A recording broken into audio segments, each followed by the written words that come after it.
You have to register as a refugee in Pakistan. The UN gives you a card, and you can stay in Pakistan without a visa. To do that, you have to call a phone number of the office they call SHAR to receive UNHCR refugee cards. Because of the number of people, it takes at least the minimum, it takes a month to get your appointment. So you have to wait a month for them to call you, and then they call you to come to the office early in the morning at 8 a.m.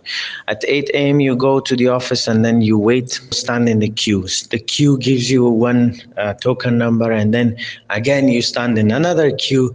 That's a very long queue, so that there's this lady that checks your token number for the queue. That lady is very disrespectful, really disrespectful. There's this man who was asking for guidance to register his 2-month-old baby. That man was disrespected because they're Afghan. The other reason that he was disrespected, I believe, was because he's from the Hazara minority. The other issue is that there's, that waiting area. If you see the attachment 4, people don't wait in that place because it's small. They might catch COVID. UN, which gives a lot of privileges to its employees and spends millions and billions in the name of helping people, doesn't have a big waiting area for people to wait.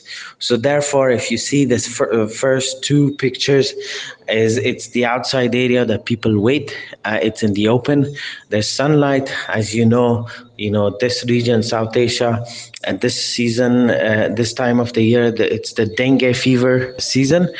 If you Google dengue fever, there's this mosquito that bites, and then it gives you dengue fever, and it can kill you if you don't go to the doctor and don't get the right treatment on time. And if you don't know you have got dengue, you might die of dengue fever. So they wait outside. There's women, there's pregnant women, there's children, and there's others. They don't have a canteen for people to get food.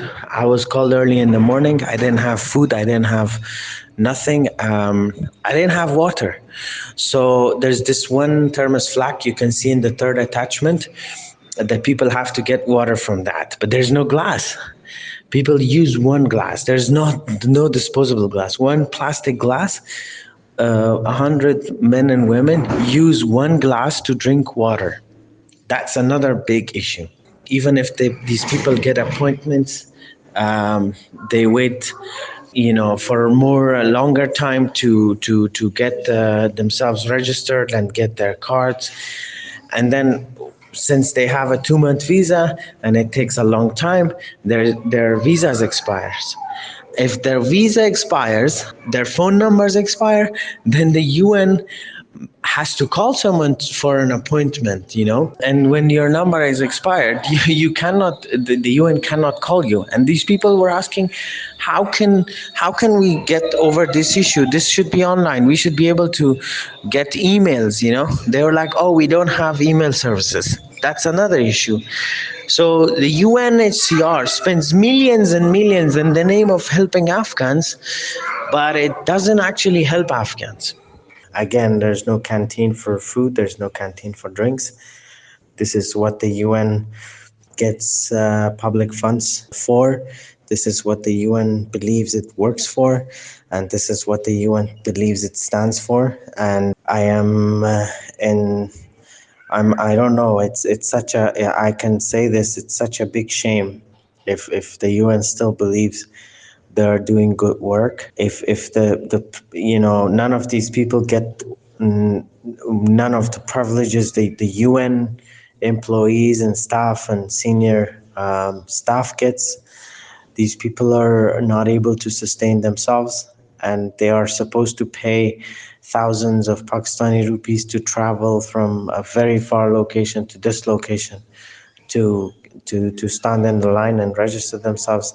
I don't know, there's thousands of problems. I can go on and on and on, but after the 2-month visa is expired, the Pakistani police starts harassing them. They start harassing people, asking for bribes, asking for passports, asking for anything to make people to pay bribes. I've been stopped once, even, the fact that my visa was not expired. I was stopped and they asked for bribes and they were making excuses, asking me to go bring my passport.